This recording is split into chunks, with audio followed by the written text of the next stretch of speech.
जी।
हाँ जी, hello sir, can you explain this problem from start? मैंने नेट चला गया था। यार देखो, ये नेट पे आपने मुझे टाइम देना है। मैंने प्रॉब्लम में कोई मुश्किल बात नहीं है। प्रॉब्लम जो है वो अ, इसमें देखो बात सिर्फ़ इतनी थी कि ये जो ट्रांसपोर्ट ए है, सर हम इसको रिलेटिव भी लिख सकते हैं ना, किसको? जो रिलेटिव जो ए रिलेटिव बी लिखा हुआ है, सर हम इसको ए रिलेटिव बी भी लिख सकते हैं, जो ए रिलेटिव बी लिखा हुआ है। समझ ही नहीं आई, आपने वही चीज़ दोबारा लिख दी है। अच्छा जी, तो ये आ गया जी। देखो, ए जो है वो ट्रांसपोर्ट इधर मूव कर रहा है, सही है ना? सर समझ नहीं आया, क्या समझ नहीं आया बताओ ना? समझ तो आप कोशिश करेंगे तो फिर ही आएगी। जी, देखो ट्रांसपोर्ट ए ये जा रही है, हॉरिज़ॉन्टल ईस्ट की तरफ जा रही है, ओके हो गया? अब इसके नीचे जो है ना, मेरी बात सुनो, इसके नीचे, ठीक है ना? जैसे अब कोई चीज़ जो है वो 10 मीटर के ऊपर जो है ना वो ये जा रहा है। इसके नीचे कह लें कि 7 मीटर जो है वो नीचे किसी जगह से, वो उसके बिल्कुल नीचे ये जो उसने लिखा ना अंडर द ट्रांसपोर्ट, यानी उसके पैरेलल जा रहा है लेकिन थोड़ा-सा नीचे जा रहा है। क्या जा रहा है? ये जो ट्रांसपोर्ट बी जा रहा है, लेकिन वो किस तरफ जा रहा है? वो 45 डिग्री नॉर्थ ईस्ट, यानी ईस्ट के साथ एंगल बन रहा है, और नॉर्थ ईस्ट क्वाड्रेंट है आपका, उसके दरमियान एक एंगल किसके साथ बन रहा है? ईस्ट के साथ, ओके? वो जा तो इस तरफ रहा है एक्चुअली, जो ट्रूली वो इस तरफ जा रहा है, लेकिन इनको ये लग रहा है कि वो क्या है, वो इस तरफ जो है ना वो उनसे अवे जा रहा है 60 डिग्री हॉरिजेंटल के साथ। उनको ये लग रहा है ऑब्जर्वर को कि वो 60 डिग्री अवे जा रहा है हॉरिजेंटल के साथ, इस तरह इधर सेकंड क्वाड्रेंट की तरफ मूव करता जा रहा है। ठीक हो गया ना? तो ये इनको लग रहा है। तो अब मैंने आपको उसूल भला क्या बताए हैं, मैं दोबारा बताता हूँ, ये याद रख लो कि अगर आपने ग्राफिकली ड्रॉ करना है, देखो इसके 3 मेथड्स हैं। प्रॉब्लम के सॉल्यूशन के कितने मेथड्स हैं? 3। One is graphically, second is trigonometrically या ज्योमेट्रिकली, ट्रिग्नोमेट्रिकली जिसमें आप जो है वो law of sines and law of cosines लगाते हैं, और तीसरा है कंपोनेंट टेक्निक। सही है? तीसरा क्या है? Component technique. 3 मेथड से आप इसमें सेम प्रॉब्लम को सेम तरीके से सॉल्व कर सकते हैं, आंसर सेम आएंगे। पहला है ग्राफिकल, वेक्टर आप प्लॉट करके स्केल से मेजर कर लें, ओके? फिर क्या है? ट्रिग्नोमेट्रिकली, उसके लिए भी जो है वो मतलब ये कर सकते हैं, लॉ ऑफ साइन लगा लें, लॉ ऑफ कोसाइन लगा लें। फिर तीसरा क्या है? कंपोनेंट। अब तरीका बताया कि वेलोसिटी ट्रायंगल अगर पूरी हो जाती है तो फिर वो हर तरीके से सॉल्व हो जाएगा, अगर वो नहीं हो सकती तो फिर किसी भी मेथड से नहीं होगा। Velocity vector must be completely known. दूसरा क्या है कि या तो दोनों की डायरेक्शन का पता हो फिर भी मुकम्मल हो जाएगी, या एक की डायरेक्शन और दूसरे की मैग्नीट्यूड का पता हो तो फिर भी मुकम्मल हो जाएगी। सही है। अब जब हम इस पे आए थे तो हमने क्या, ये देखो direction of relative velocity vector की क्या थी, ये आपकी थी रिलेटिव, ये इस तरफ जो जा रहा था ये था बी रिलेटिव टू ए, इस तरफ जा रहा था ना, तो ये उसकी थी डायरेक्शन। और इसी तरह जो वेलोसिटी वी बी की डायरेक्शन थी एब्सोल्यूट, वो थी 45 डिग्री पे। ये दोनों हमने अपनी अपनी जो डायरेक्शन जो है वो प्लॉट की और इधर जो है वो जाकर इंटरसेक्ट हुए पॉइंट सी पे, तो ये ट्राइंगल पूरी हो गई। आगे मैंने आपको ये बताया कि आपने देखना है कि वी ए रिलेटिव बी या वी बी रिलेटिव ए में क्या फर्क होगा। आपने याद ये रखना है कि ए और बी दोनों एब्सोल्यूट जो है वो वेक्टर्स की टेल एक जगह पे आनी है, ये इस जगह पे उनकी टेल्स आ गई। जो इनके हेड्स हैं वो हमेशा रिलेटिव पोजीशन वेक्टर से मिलेंगे, रिलेटिव वेलोसिटी वेक्टर से मिलेंगे। अब बी रिलेटिव ए है तो दोनों हेड्स जो है वो बी पे मिलेंगे। अगर ए रिलेटिव टू बी है, velocity of A relative to B है, तो दोनों हेड्स जो है वो ए पे मिलेंगे। बस ये सादा सा उसूल है, बाद में आप मेरी वीडियो सुनना और उसके बाद आप इसको करते रहना। चले जी, अब हुआ क्या है, ये देखिए ट्रिग्नोमेट्रिकली क्या है, ये दूसरा मेथड है ट्रिग्नोमेट्रिकली। ये उसने देखो स्केल से मेजर कर लिया, सीधी बात है, ये तो उसने डायरेक्ट कन्वर्ट करके लिख दिया ना, इसका तो हम कुछ नहीं कर सकते। जी जी सर, क्वेश्चन में लिखा भी है, लिखा है बी रिलेटिव ए, हम इसको ए रिलेटिव बी लिख सकते हैं हम। क्वेश्चन में लिखा है बी रिलेटिव, नहीं, हम इसको बी रिलेटिव ए लिखने का मतलब ये हो जाएगा कि वो उसका अपोजिट बन जाएगा ना वेलोसिटी, यानी वो बी की ए की मैग्नीट्यूड सेम होगी दोनों की, याद रखें। बी रिलेटिव ए और ए रिलेटिव बी की मैग्नीट्यूड होगी सेम, लेकिन डायरेक्शन अपोजिट हो जाएगी, एक दूसरे का नेगेटिव बन जाते हैं, बस ये फर्क है। सही है ना, कोई फर्क तो नहीं पड़ेगा भाई, फर्क तो है ना। एक चीज नेगेटिव आ जाती है, एक चीज आपसे दूर जा रही है वो आपकी तरफ आ रही है, तो फर्क तो हो गया ना, नेगेटिव बन गया यानी। और हमें ये भी पता चल गया कि उसका जो मूविंग कोऑर्डिनेट सिस्टम है वो अब ए के साथ अटैच, बी के साथ अटैच है, ए के साथ नहीं है। चले जी, अब वेक्टर अलजबरा, वेक्टर अलजबरा में आप सॉरी ट्रिग्नोमेट्री में, ट्रिग्नोमेट्री में भाई सुन ले सादा सा उसूल, सादा सा भला क्या है। अब ये देखें कि ये दोनों डायरेक्शन का पता था, ये 45 था तो ये 60 था, तो हमें तीसरे एंगल का भी पता चल गया, सीधा साधा लॉ ऑफ साइंस लगाया, V B by V A, यहाँ से वी बी की वैल्यू जो है हमारे पास ये ट्रू वेलोसिटी आ गई, हमें ट्रू वेलोसिटी चाहिए थी ना, ये देखो ट्रू वेलोसिटी हमें लॉ ऑफ साइंस से आ गई। अब अलजबरा में क्या है, ये आगे वेक्टर बनाने हैं, तो इसमें हमने करना क्या है कि वी ए देखो आई डायरेक्शन में थी, ये चेक करें ना, वी ए क्या थी, सारे की सारी पॉजिटिव एक्सेस के अलोंग थी, आई थी। वी बी क्या था, उसकी हमें मैग्नीट्यूड का नहीं पता था, लेकिन वो थी cos 45 फर्स्ट क्वाड्रेंट में थी, वेलोसिटी वी बी क्या थी, फर्स्ट क्वाड्रेंट में थी, तो वी बी साइन 45 आ गया, हमें इसकी मैग्नीट्यूड का नहीं पता था। फिर हमारे पास वी बी रिलेटिव ए क्या, वो सेकंड क्वाड्रेंट में था ना, तो सेकंड क्वाड्रेंट में ये देखें क्या हो जाएगा, वी बी रिलेटिव ये cos 60 माइनस आई बन गया और ये sin 60 जे बन गया। ओके, हमने क्या है आई और जे के कोफिशिएंट्स आपस में कंपेयर किए, जल्दी बताओ, इधर भी आई है वी ए का, सही है ना, हमने देखो ना वी बी के निकालने हैं, तो इधर क्या आ जाएगा, V B cos 45 I will be equal to V A का जो है वो 800 आ गया और माइनस जो है वो ये आई आ गया, ठीक है ना। बस कोफिशिएंट्स कंपेयर कर लेने हैं, और ये के कोफिशिएंट्स कंपेयर कर लिए, तो ये आ गया, दो स्केलर इक्वेशन बन गई। और इस तरह हमने क्या काम किया, या इसको साइमल्टेनियसली सॉल्व किया, यहाँ से वी बी की वैल्यू निकाल के उसमें पुट की, सीधा साधा ये आ गया। अगला प्रॉब्लम मैं आपको फिर सॉल्व करवाऊंगा, लेकिन मैंने अभी जो है ना वो चलना है भला किसकी तरफ, ताकि आपको इसमें समझ आए, ये इंटरेस्टिंग प्रॉब्लम है। पहले प्रॉब्लम पे आ जाए 2/183, बड़ा इंटरेस्टिंग और आसान बच्चों वाला प्रॉब्लम है। वो कहता है कि rapid transit train, rapid trans, ये वो जो बीआरटी होती है वही है, ठीक है ना।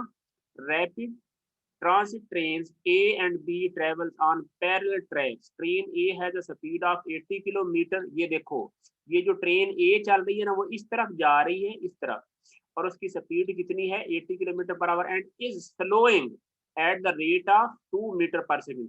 अगर आप स्लो हो रही है तो इसका एक्सेलेरेशन उसका अपोजिट होना है ना वेलोसिटी का, तो एक्सेलेरेशन हो गया इस तरफ।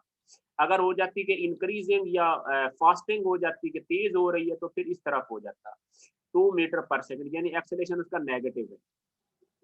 वाइल ट्रेन बी, ये देखें ट्रेन बी जो है वो कह रहा है कि has a constant speed of 40 kilometre per hour, determine the velocity and acceleration of train B relative to A. सही हो गया ना। आपने क्या काम पढ़ना है, वेलोसिटी फाइंड करनी है, बी का ए के रिलेटिव जो है फाइंड करना है। तो प्रॉब्लम भला मैंने कैसे सॉल्व किया, तवज्जो रहे। प्रॉब्लम नंबर है 87 है, एक मिनट। प्रॉब्लम नंबर है 2/183, 2/183 ये प्रॉब्लम है जी। अल्लाह अकबर। ये देखें जी, ओह 2/183 ये वाला पहला प्रॉब्लम है जी। ये देखेंगे अब क्या है, वी ए रेट किसके बताया हुआ है 80 किलोमीटर पर आवर। इस तरह आपने अलग अलग ट्राइंगल्स बनानी है, एक वेलोसिटी की अलग बनानी है, उसका एक्सेलरेशन से कोई ताल्लुक नहीं। अगर एक्सेलरेशन की अलग बनानी है इंडिपेंडेंट, वेलोसिटी का एक्सेलरेशन से कोई ताल्लुक नहीं है, आपने परेशान नहीं होना। आपने बस उस मोमेंट पे जो वेलोसिटी है उसको अलग देखना है। 80 किलोमीटर है इस तरफ है और वेलोसिटी वी भी कितनी है, वो 40 किलोमीटर पर आवर इस तरफ दी हुई है। ठीक है, आपने क्या काम किया, ये उसी तरह एक्स डैश उसने बताई हुई है, आपने लिखा कि वी बी किसके बराबर हो जाएगा, V A plus V B relative A. Okay, अब ये वी बी किसके बराबर है, साफ जाहिर है यूनी डायरेक्शन है, तो ये पॉजिटिव देखे ना, वी बी पॉजिटिव की तरफ है, पॉजिटिव ऐसे की तरफ है, तो ये आगे हमने किलोमीटर पर आवर में लिख लिया है। और वी ए क्या है, वो नेगेटिव 80 है, क्योंकि वो इस तरफ है, नेगेटिव आई के अलॉन्ग है। ये देखें यार प्रॉब्लम को, आपका एक्स इस तरफ पॉजिटिव है ना, तो वी ए इस तरफ है, तो ये नेगेटिव बन गया या ना बना, नेगेटिव बन गया। और बी चूंकि इसी तरफ है तो वो पॉजिटिव बन गया। सही है ना, उसके लिहाज से लिखा है। और वी ए रिलेटिव बी अब किसके बराबर हो जाना है, सिंपल सी बात है, वो भी आई डायरेक्शन में होना है, लेकिन क्या हो जाएगा, ये 80 प्लस 40, ठीक है ना, ये बन जाएगा कि 120 किलोमीटर। अब आप मुझे बताएं भला इसकी डायरेक्शन कौन सी बनेगी, ठीक है ना। यानी देखो ये आई यानी इसकी डायरेक्शन भी बन जाएगी, यानी आई यानी पॉजिटिव एक्सेस की तरफ हो जाएगा, जो कि इधर वाला जो है वो नेगेटिव आई बनना, इधर जाकर पॉजिटिव बन जाएगा। ओके हो गया जी। सर ये क्वेश्चन किस तरह लिखी है, ये इक्वेशन किस तरह लिखी है, ये इक्वेशन जो हमने रिलेटिव वेलोसिटी की लिखी हुई थी ना, कि वी बी किसके बराबर होती है, वो V A plus V B relative A. आपको बताया था ना कि यानी जो इस तरफ इधर होता है ना, लेफ्ट साइड पे जो सबस्क्रिप्ट होता है वो इधर पहले आता है स्लैश से, और जो इधर राइट साइड पे पहला होता है एब्सोल्यूट, वो इधर उसके लिहाज से स्लैश आता है।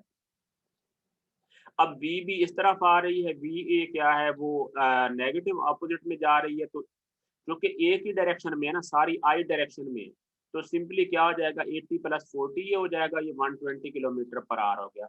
सही है, ये देख लें, यानी वी बी रिलेटिव ये क्या 120 आई किलोमीटर पर आवर, यानी आई डायरेक्शन में आ गया। ओके, अब एक्सेलेरेशन की तरफ आ जाए, बड़ा अहम काम है, इंटरेस्टिंग। एक्सेलेरेशन ए आपने क्या देखा कि वो 2 मीटर पर सेकंड स्क्वायर है ना ए का, ये देखें जो ए का एक्सेलेरेशन है वो क्या है, ये देखिए इस तरफ है, तो पॉजिटिव एक्स की तरफ है, तो कितना 2 मीटर पर सेकंड, ठीक हो गया। लेकिन बी का जीरो है, लेकिन बी का क्या है, जीरो है, तो आपने इक्वेशन बिल्कुल उसी तरह पूरी लिखनी है। वो आ जाएगा ए बी किसके बराबर हो जाएगा, ए ए प्लस जो है वो ए बी रिलेटिव ए। आपने देखा है कि ए बी का एक्सेलरेशन जीरो है, जीरो लिख दिया। ए का क्या लिखा, वो 2i आ जाएगा, और A B relative A find करना है, तो ए बी रिलेटिव ए किसके बराबर हो जाएगा, -2। ये देखे ना, इधर जाके माइनस हो जाएगा, तो हमें पता चल गया कि ई बी रिलेटिव ए का एक्सेलरेशन आ गया है -2i। ये बड़ा आसान सा प्रॉब्लम था यार, मुझे नहीं समझ आई कि आपको जो है ना वो इसमें कोई कंफ्यूजन होनी चाहिए। अभी कोई क्वेश्चन है तो जल्दी पूछो, शाबाश चैट में जल्दी करो। हमने जो है वो 10 मिनट और जो है वो करना है, एक आध दो प्रॉब्लम और करने हैं, और आपको कोई क्वेश्चन है तो जल्दी 1 मिनट में टाइप करो, ऐसे इसमें कोई बात है जी। सर रिवाइज प्रॉब्लम कर दीजिएगा, सर रिवाइज प्रॉब्लम सेंड कर दीजिएगा, मैं सेंड कर दूंगा जी। ठीक हो गया सर, ये एक्सेलेरेशन वाला रिपीट कर दें। एक्सेलेरेशन वाला बता देता हूँ, उसने क्या है कि जो बी की वेलोसिटी कांस्टेंट है तो उसका एक्सेलेरेशन 0 हुआ। ओके, अब जो ए का एक्सेलेरेशन है वो 2 है, लेकिन वो क्या है, पॉजिटिव आई के अलॉन्ग है। एक्सेलेरेशन ऑफ ए तो डिक्रीज होगी, हो रहा है, तो वो नेगेटिव नहीं होगी। एक्सेलेरेशन ए नहीं नहीं, ओहो बात सुने, वो डिक्रीज हो रही है बेशक इसके लिहाज से, लेकिन एक्स इस तरफ पॉजिटिव दिया हुआ है ना, राइट की तरफ, ये देखिए एक्स एक्सिस दिया हुआ है ना, उसने खुद दे दिया, उसके लिहाज से आपने नोटेशन निकालनी है, तो वो उसी डायरेक्शन में तो पॉजिटिव बन गया ना। आपने डायरेक्शन को भी तो देखे ना सर, प्रैक्टिस के लिए क्वेश्चन मार्क करवा दीजिएगा, मैंने वो सारे दिए हुए हैं जी प्रैक्टिस के लिए, आपको ये पहले सेंड की हुई है लिस्ट, आप उसको चेक करें, ये सारी लिस्ट आपको सेंड की हुई है, उसमें से जाके देखें, ये सारी लिस्ट करनी है आपने, सारे प्रैक्टिस है। अच्छा जी, तो ये चीज आ गई, ओके। अब जीरो आपने इक्वेशन बस लिखनी है, और अब ये चूंकि जीरो है, ए क्या है, वो पॉजिटिव आई की तरफ है, तो ए बी रिलेटिव ए हमने निकालना है, तो वो माइनस इस तरफ जाके हो जाएगा, और ये माइनस किस तरह हो जाएगा, साफ जरा इसके साथ आई था तो -2 आई जो है वो बन गया। चले, ये प्रॉब्लम तो था बहुत ही आसान, हम जो है वो थोड़ा अपर लेवल पे चलते हैं। प्रॉब्लम भला कौन सा, अब ये प्रॉब्लम हम करते हैं, ये 184, बड़ा इंटरेस्टिंग प्रॉब्लम है, आपकी थोड़ी तवज्जो चाहिए होगी, सही है ना, तवज्जो चाहिए होगी, बहुत इंटरेस्टिंग प्रॉब्लम है, और काम करना शुरू कर दें अगर अभी तक आप लोगों ने स्टार्ट नहीं किया तो। प्रॉब्लम अगर आप तवज्जो से समझेंगे तो ज़रा मुश्किल नहीं है, सही है, सॉल्यूशन आपको ऑलरेडी सेंड हो चुके हैं। वो कहता है कि ट्रेन ए, ये देख लो जी, ये ट्रेन ए है, train A is travelling at a constant speed V A 35 mile per our, ये 35 माइल पर आवर से इस तरफ जा रही है। हाँ जी, जी, तवज्जो रहे जी, तवज्जो रहे, तवज्जो, ये जिसका नाश्ता जो है जिसने करना ना उसको मैंने रिमूव कर देना है, ये इसको यार रिमूव भी कर देते हैं, ठीक है, ये नाश्ता वाश्ता ना ये कर ले जाके, किधर था यार, चला किधर, चैट, हाँ इसको यार, इसको रिमूव कर दें, ये कौन है, सलमान, चले मैं अभी जो है नहीं रिमूव कर रहा, समझ आ रहे, हमारा देखो 10 मिनट तो मैं आपको ऐड करने में लग जाते हैं उधर, मेरे ऊपर ना कोई आप एहसान कर रहे हैं, और जिसको परेशानी है वो दफा हो जाए, निकल जाए यहाँ से, ठीक है ना, तवज्जो रहे। तो train A is travelling at a constant speed V A 35 mile per hour, while car B, ये देखो मेरी बात सुनो, ये जो ट्रेन ए है वो इस तरफ जा रही है ना, ये इसकी डायरेक्शन देखें, ये वी ए दी हुई है, यानी ए है ट्रेन, ए क्या चीज है, वो ट्रेन है, और उसकी वेलोसिटी इस तरफ है, ये एक्स और वाई कोऑर्डिनेट सिस्टम भी दिया हुआ है आपके लिहाज से, ये जो हमारा है यानी फिक्स्ड कह लें। अच्छा, it travels along straight line along the road shown at a constant speed, एक मिनट, वो कहता है कि वाइल कार बी ये है, कार बी ये स्ट्रेट लाइन में वाई एक्सिस के अलोंग आ रही है, ठीक है ना, स्ट्रेट लाइन में on the road as shown, constant speed V B. वो कहता है कि अ कंडक्टर सी, ये देखिए इस ट्रेन के अंदर एक कंडक्टर, कंडक्टर तो आप जानते ही होंगे, सही है ना, जो भी उसके अंदर जो है वो मतलब मौजूद है, फेयर वगैरह कलेक्ट करता है या उसको मेंटेन रखता है। A conductor C in the train begins to walk to the rear of the train car at speed 4 feet per second relative to the train। वो कहता है कि इसके अंदर जो कंडक्टर है ना, वो इस ट्रेन के अंदर, इस ट्रेन के अंदर ट्रेन मूव कर रही है किसके लाके 35 माइल पर आवर से इस तरफ, वो बिल्कुल इसके अंदर जो है ना, वो इसकी जो है वो ट्रेन कार्ट के अंदर जो है ना वो क्या है, वो अपोजिट डायरेक्शन में, ये देखो ये वेलोसिटी और से देखो यार, नजर आ रही है या नहीं आ रही, आपको नजर भी आनी चाहिए, ये देखो ये जो वेलोसिटी है वो ये है वी सी, यानी कंडक्टर की वेलोसिटी वो इस तरफ आ रहा है, to the rear of the train, वो ट्रेन के जो है वो मतलब पिछले हिस्से की तरफ भागता है, सही है ना, train begins to walk to the rear of the train at a speed of 4 feet per second relative to the train, वो ट्रेन के लिहाज से इधर भाग रहा है, सही हो गया। वो कहता है कि if the conductor if the conductor, ये देखो if the conductor perceives car B to move directly westwards, समझ आ रही बात की, वो कहता है कि अगर उसको ये लगता है कि जो कार बी जो कि एक्चुअली तो नॉर्थ की तरफ जा रही थी ना, लेकिन उसको ये लगता है कि वो अब वेस्ट की तरफ जा रही है, डायरेक्टली वो जा रही है कि सीधी, उनको रिलेटिवली ये लग रहा है कि वो वेस्ट की तरफ जा रही है, वेस्ट आपको पता है किस तरफ होता है, लेफ्ट की तरफ होता है। तो how fast is the car travelling, तो वो कहता है कि कार कितना तेज जा रही है, यानी इसका मतलब है कि आप बताएं कि कार की ट्रू वेलोसिटी कितनी है, वी बी की वैल्यू आपने फाइंड करनी है, वी बी की वैल्यू फाइंड करनी है, कि आपने ये देखना है कि उसको ये लग रहा है कि कार बी जो है वो इस तरफ जा रही है, डायरेक्शन उसको ये लग, यानी इसका मतलब क्या हो जाएगा कि आपको रिलेटिव जो है ना वेलोसिटी की डायरेक्शन का आपको पता चल गया कि वो वेस्ट की तरफ है, ओके।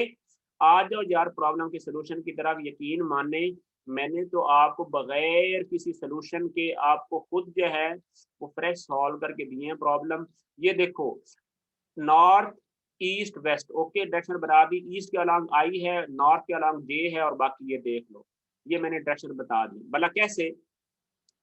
ये देखो वेलोसिटी ए की क्या 35 माइल पर आवर किसके साथ है? वर्टिकल के साथ। एंगल मैंने थीटा बना दिया, उसने भी बनाया हुआ है, गौर से देखें।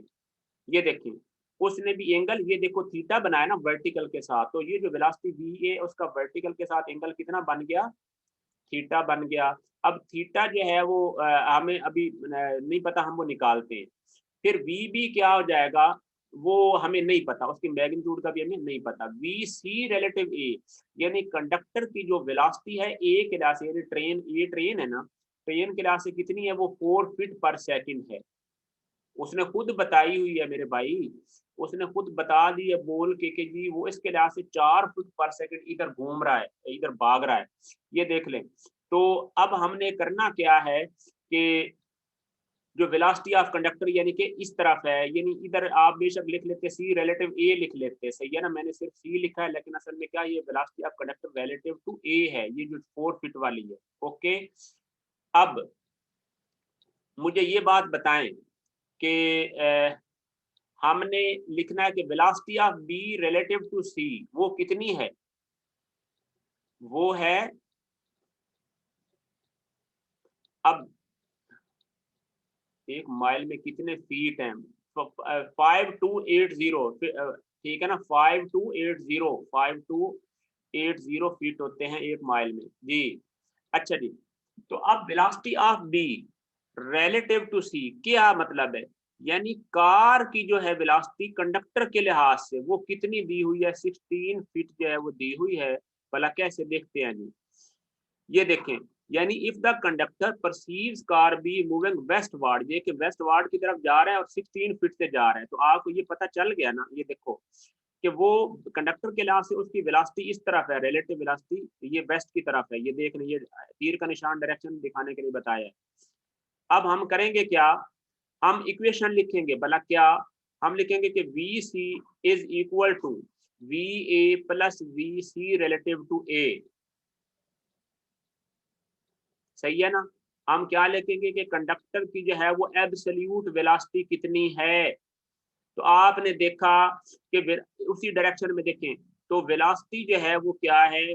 ट्रेन की 51.334 है ना, ये देखिए ये आई, उसमें से कंडक्टर की वेलोसिटी माइनस कर दी, तो हमें पता चल गया कि एब्सोल्यूट वेलोसिटी जो है वो कंडक्टर की, मतलब है वो क्या है? वो इस तरफ है, वो ट्रेन की डायरेक्शन में 47.334 है। अगरचे वो 4 फीट नेगेटिव भाग रहा है, लेकिन उसकी 47 जो है वो क्या है? वो इस तरफ है, थीटा, इस डायरेक्शन में।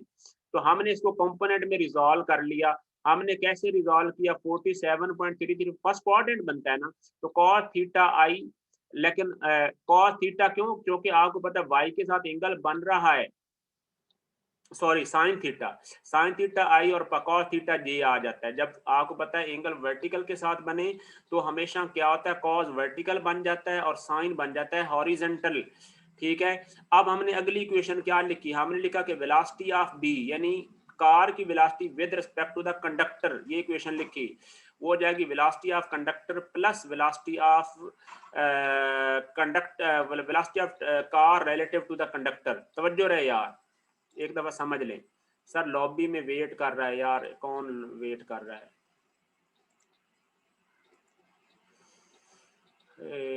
ये जी पार्टिसिपेंट्स में कौन मूव कर रहा है? एडमिट ऑल, लेबा। चले तवज्जो रहे,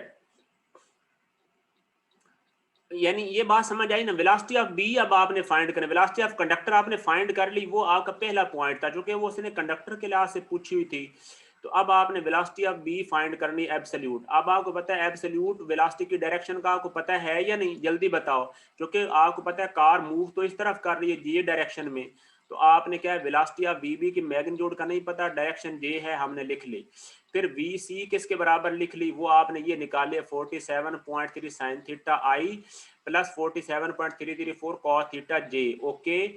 और फिर velocity of B relative to C लिख ली, और वो आपको पता है किस तरफ है, वो है वेस्ट वार्ड, यानी -16i है। ओके, हमने कंपेयरिंग द कोफिशिएंट्स ऑफ आई और जे किया, तो आप देखेंगे कि यहाँ पे आपने जो है वो आई के कोफिशिएंट जब कंपेयर किए तो इधर आई का कोफिशिएंट 0 है ना, इधर तो 0 है आई, तो इस तरफ क्या हो जाएगा 45.73 जो है वो, ये देखें आई के कोफिशिएंट इधर 0 बन जाता है ना, इधर यार 0 लिख नहीं सका, वो कट गया है, और जो जे के कोफिशिएंट बन जाएंगे वो बन जाएगा वी बी, और ये आ जाएगा कॉस थीटा जे, ये देखिए 47.334 कॉस थीटा जे, ये कोफिशिएंट बन गए। अब इसमें से जो है वो आपने क्या काम किया, ये 0 के बराबर था, यहाँ से हमारे पास साइन थीटा आ गया, साइन थीटा आ गया 19.57, और उस कॉस थीटा को इधर पुट किया तो यहाँ से वी बी ट्रू वेलोसिटी आ गई 44.54 यानी फीट पर सेकंड, या आप कह लें कि 30.37 माइल पर आवर, ये आ गई। सही हो गया। कंपोनेंट में रिजॉल्व करना जरूरी था यार, देखो वो इस वजह से कि हमने कंपोनेंट वाला तरीका लगाया है ना, अगर आप कंपोनेंट वाला मेथड ना लगाएं तो फिर लाफ साइन और लाफ को साइन लगाने पड़ेंगे। कंपोनेंट में तो इस वजह से रिजॉल्व किया है ताकि हम जो है वो उसको वेक्टर से अपना स्केलर कंपोनेंट लेके सॉल्व कर सकें। अगर हम ना करते तो फिर हमें वेलोसिटी ट्रायंगल बनानी थी, आपको जो मेथड अच्छा लगे वो आप बना ले, सही है ना, कोई मसला नहीं। मैंने इसको कैसे सॉल्व किया है, इक्वेशन लिख के फिर कंपोनेंट बना लिए ना, कंपोनेंट में क्या है आई और जे कंपेयर कर ली आपस में, दो इक्वेशन बन गई। इधर देखो ये 0 के बराबर था तो यहाँ से साइन थीटा निकल आया, और इधर आया तो कॉस थीटा उस इस एंगल थीटा 19.7 लिया, तो ये वी बी आ गया। ओके हो गया यहाँ तक। भाई कोई क्वेश्चन है तो पूछ लें, सफिशिएंट फॉर द डे। अब आपका कोई क्वेश्चन है तो पूछ लो, मेरी तरफ से जो है ना वो लेक्चर पूरा हो गया। इंशाल्लाह कल हम रिलेटिव आर्टिकल के सारे प्रॉब्लम, मैंने सारे ही तकरीबन ऑलमोस्ट सॉल्व कर दिए हैं। आप लोग हैरान होंगे कि आप लोगों का काम मैंने बहुत आसान कर दिया। सर कंपोनेंट वाली इक्वेशन की समझ नहीं आई तो पूछ लें, कंपोनेंट वाली कौन सी इक्वेशन नहीं समझ आई। देखो ये वी बी है ना, अब सर लिस्ट ऑफ प्रॉब्लम यार ये सेंड की हुई है, कैसे आपको समझाऊं, ये सारी सेंड कर दी हुई है। अच्छा जी, तो वी बी जो है वो ये देखें, आपकी जो ट्रू वेलोसिटी है बी की वो किस तरफ है, वो ये डायरेक्शन में है ना, और अब जो है वो वी सी आपने ये ऊपर निकाल ली है, ये समझ आइए वी सी कैसे निकली है। ये तो ट्रेन की थी ना, आपस में एक स्ट्रेट लाइन में मूव कर रही थी, तो ये थी। और जो वी बी रिलेटिव सी थी वो उसने बताई थी प्रॉब्लम में कि if the conductor perceives car B to move directly westward, यानी मगरिब की तरफ जा रही है 16 फीट से, तो मगरिब किस तरफ है, वेस्ट किस तरफ है, वो नेगेटिव आई के अलॉन्ग है या नहीं, तो ये देखें हमने नेगेटिव 16 आई लिख दिया, सही है। बाकी कोफिशिएंट्स कंपेयर किए तो ये दो प्रॉब्लम आपने कल अच्छी तरह करने और सुन लें, तब आज पढ़ने का मजा आया। अच्छा जी, और बात सुन लो, ये आपने सारे प्रॉब्लम जो आप ही हमने आगे नहीं किए ना, सारे पढ़ के आने, सोल्यूशन भी मैंने सेंड किया, और आप थोड़ा पढ़ के आना ताकि आपको कल समझ आए, वरना आप लोगों ने जो है वह फजूल क्वेश्चन करते रहना है। ये प्रॉब्लम आपने आगे सॉल्व करके मैंने दे दिए हुए हैं, जितने समझ आए आप कर लेना, बाकी मैं आपको करवा। सर इस क्वेश्चन में 3 पार्टिकल इन्वॉल्व हुए हैं क्या, इससे भी ज्यादा इन्वॉल्व नहीं? भाई सुन लो, ये जो 3 पार्टिकल्स इसमें इन्वॉल्व हुए हैं, लेकिन हमेशा आपके पास जो नेट जो है ना वो 3 ही बनेगी, यानी आप देखो पार्टिकल चाहे 10 बन जाएं तो उसमें से जो है वो मिल मिला के जो है ना जब उनको आप सॉल्व करेंगे तो सिर्फ 3 बन जाएंगे, बचेंगे सिर्फ 3 इंडिपेंडेंट। चाहे 10 बन जाते हैं, चाहे 100 बन जाता है, चाहे 1000 बन जाता है, जितने मर्जी बन जाएं, एंड पे बचेंगे कितने, सिर्फ 3। अब देख लो कि कंडक्टर और जो ट्रेन है वो तो एक ही डायरेक्शन में है ना, तो वो सीधा उनका माइनस होके जो है ना वो नेट एक ही बच गया, तो बाकी दूसरा बी बच गया, सही है ना, और तीसरा वेक्टर रिलेटिव वाला बच गया, हमेशा 3 बचेंगे। ओके हो गया। चलें जी, अल्लाह हाफिज। टाइम खत्म हो गया कि नहीं? टाइम तो रहता है, 9 मिनट रहते हैं। अब यार कोई क्वेश्चन है तो बता दो, मैं तो कहता हूँ यार एक प्रॉब्लम और कर लेते हैं क्योंकि आपको यार फायदा हो जाएगा। हम सही है ना, ये प्रॉब्लम देखो, बात सुनो, ये प्रॉब्लम हम कर लेते हैं 186। वो कहता है कि हेलीकॉप्टर अप्रोचेज अ रेस्क्यू, ये चूंकि 9 मिनट रहते हैं ना तो हम इस मीटिंग को पूरा ही कर लेते हैं। ये देखें बड़ा इंटरेस्टिंग प्रॉब्लम है कि वेरी गुड, वो कहता है प्रॉब्लम को समझना। ये देखो यार, सारे आपको सॉल्व करके दिए हुए हैं मेरे अजीज, आपको तो मैंने आप लोगों को मैंने सॉल्व करके दिए हैं यार, आप लोग कैसे घबराते हैं ना। ये आपको सॉल्व करके मैंने खुद दिए हैं, कोई सोल्यूशन कॉपी करके नहीं दिया आपको। इस वजह से मैं आपको इस तरह समझा सकता हूँ, वरना अगर सोल्यूशन से हो तो फिर तो बंदा खुद समझने में टाइम लगा देता है। 186 देखें, वो कहता है कि a helicopter approaches a rescue scene. चलो आपको हेल्प हो जाएगी ना कल के लिए थोड़ी सी। वो कहता है कि रेस्क्यू सीन, ये देखो यहाँ पे ना एक आदमी है, ये यहाँ पे ना वो रेस्क्यू जो है ना वो उसका हो रहा है। ये देखो ये तालाब सा बना हुआ नदी सी, और इसके अंदर जो है वो यहाँ पे आदमी जो है ना वो उसने वो बोट सी ली हुई है, जैसे कह लें कि उसने कोई ट्यूब सी जो है ना उसकी हेल्प ली हुई है, और इधर जो है वो इस तरफ चल रहा है। सही है ना, इस नदी में। तो अब ये इसको जो है ना वो डूबने वाला है, तो इधर ये हेलीकॉप्टर जो है ना वो आना है। तो वो कहता है, पढ़े एक दफा। अब विक्टिम, विक्टिम किसको कहते हैं जी? विक्टिम होता है जी शिकार, यानी जो बेचारा डूब रहा है। Victim, a victim P is drifting along the river current of speed VC is equal to 2 metre per second. इसका जो है वो ये देख लो करंट कितना, यानी बहाव कितना, यानी 2 मीटर पर सेकंड के लिहाज से। वो कहता है कि the wind is blowing at a speed of VW 3 metre per second as indicated. अब जो विंड है वो कहता है कि इस तरफ जो है वो ये आ रही है, 50 डिग्री एंगल बन रहा है वर्टिकल के साथ, इस तरफ ये वेलोसिटी ऑफ विंड चल रही है, आंधी चल रही है इस तरफ। अब हेलीकॉप्टर इस तरफ से आ रहा है, सही है ना। तो वो कहता है the wind is as indicated, determine the velocity relative to the wind which the helicopter must acquire so that it maintains a steady overhead position relative to the victim। वो कहता है कि वो कौन सी जो है डिटरमिन द वेलोसिटी, वो आप वो बताएं कि इसकी विंड के लिहाज से जो है वो वेलोसिटी क्या होनी चाहिए ताकि वो बिल्कुल स्ट्रेट इसके ऊपर जो है वो आए। तो उसका जो है वो सादा सा जो है ना वो प्रिंसिपल क्या है कि उसकी जो वेलोसिटी है बिल्कुल इसके जो है वो जाके अपोजिट होनी है, ठीक है ना। यानी ये इस तरह मूव करेगा, विंड इस तरफ है तो तभी वो इसके ऊपर जो है वो आ सकता है, अदरवाइज जो है अगर इस तरफ चल पड़ेगा उसी डायरेक्शन में तो फिर वो इसके ऊपर नहीं आ सकेगा। भला कैसे, ये देखना जी। प्रॉब्लम के मैं सोल्यूशन की तरफ बस चलूं, ये टाइम ही बस पूरा करना है। 186 प्रॉब्लम है ना, हाँ 186। ये देखें जी, वेलोसिटी ऑफ करंट क्या है 2 मीटर पर सेकंड इस तरफ है, वेलोसिटी ऑफ विंड क्या है 3 मीटर पर सेकंड क्या है इस तरफ 50 डिग्री। अब आपने देखना है कि velocity of helicopter with respect to wind क्या है, ठीक है। अब ये कैसे होगी देखें, समझें कि ये डायग्राम बनाई है, ये थोड़ी ये बड़ी क्लियर डायग्राम जो है ना वो बनी है। ये ऊपर मैंने जो है ना वो सॉल्व किया कि वेलोसिटी ऑफ जो है वो ये 98.78 जो है वो बनती नहीं एंगल बन रहा है, ये एंगल बनता है 98.7 डिग्री, ठीक है ना। अब देखो ये वेलोसिटी विंड का वर्टिकल के साथ एंगल 50 है, तो हॉरिजॉन्टल के साथ कितना बन गया 40। वेलोसिटी ऑफ करंट कितना है 2 है। तो अब आपने करना क्या है, वेलोसिटी ऑफ करंट का भी पता है, वेलोसिटी ऑफ विंड का भी पता है, तो आपने velocity of current relative to wind देख लेनी है कि वेलोसिटी ऑफ जो बहाव की जो वेलोसिटी है वो विंड के लिहाज से किस तरफ होगी। वो साफ जरा दोनों हेड जो है वो सी पे जो है वो जाके मिलेंगे। आपने लाफ को साइन लगाया, ये देखो 2 स्क्वायर 3 स्क्वायर ये cos 40, तो velocity of current with respect to wind ये आ गई। तो वेलोसिटी ऑफ करंट जो है वो आपने निकाल ली जनाब, यानी इसको कंपोनेंट में रिजॉल्व कर लिया, ये एंगल निकाल लिया ना आपने बीटा। बीटा अब कौन सा है, बीटा आपने ये एंगल निकाल लिया, सही है, लाफ साइन लगा के। लाफ साइन लगाया तो ये एंगल बीटा जो है वो आ गया। अब इस बीटा को जो है वो इधर आपने जो है वो यूज कर लिया, ठीक है ना। तो 19.51, और अब ये जो cos 81 है, अब cos 81 क्या चीज आई है, cos 80 ये देखो ये बीटा, सॉरी बीटा ये निकाला है। तो आप मुझे ये बात बताएं कि इनको यार मैं एक दफा ना समझा दूं, जस्ट अ मिनट। ये जो डायग्राम है मैं क्लिप करके ना उधर ले जा रहा हूं, ये देखें, ये देखें यहां पर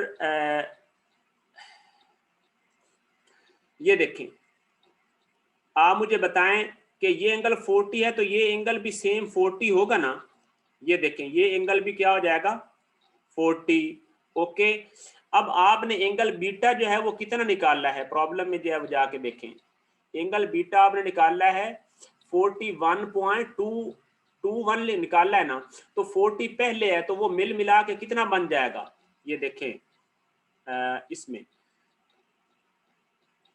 अब ये 40 है, सही है ना, तो अब आपने बीटा निकाला है 41 पॉइंट जो है वो 8, तो वो मिल मिला के कितना बन जाएगा, ये देखिए 81 बन जाएगा ना, ये देख लें 81.21 बनेगा एंगल। तो ये इसको बस कंपोनेंट में रिजॉल्व कर लिया है और कुछ भी नहीं किया, ठीक है। ये क्या है, हमने इसको कंपोनेंट में जो है वो मतलब रिजॉल्व कर लिया है, जितना ये एंगल बनेगा उतना ही ऑल्टरनेटिवली ये एंगल बनेगा, सही है ना। आपको तो यार समझाना भी ना बड़ा ही जान जोखों का काम है। ये देखो यहाँ तक जो टोटल एंगल बनेगा ना, तो वही एंगल ये भी बनेगा 81 पॉइंट। तो अब ये जो वेलोसिटी है इसको बस आपने कंपोनेंट में जो है वो रिजॉल्व कर लिया। अब आप मुझे बताएं कि ये जो रिलेटिव वेलोसिटी वेक्टर है किस तरफ है, वो सेकंड क्वाड्रेंट में बनता है ना, तो सेकंड क्वाड्रेंट में आप चेक करें कि क्या होता है, सेकंड क्वाड्रेंट में आई नेगेटिव होता है और वाई पॉजिटिव होता है, ये देख लो। अब वेलोसिटी ऑफ जो सी रिलेटिव टू विंड है ना, तो ये बराबर होगी वेलोसिटी ऑफ हेलीकॉप्टर टू जो है वो विंड के लिहाज से, ये आ जाने। चलो यार अब मैं खत्म कर रहा हूँ, अब कोई क्वेश्चन है तो इसमें बता दो, नहीं तो मेरी तरफ से जो है वो ओके है, ठीक है जी, अल्लाह हाफिज। ठीक हो गया, चलें जी, स्टॉप शेयर। एक मिनट, ये अभी चैट में कुछ टाइप कर रहा था, क्या कह रहा था ये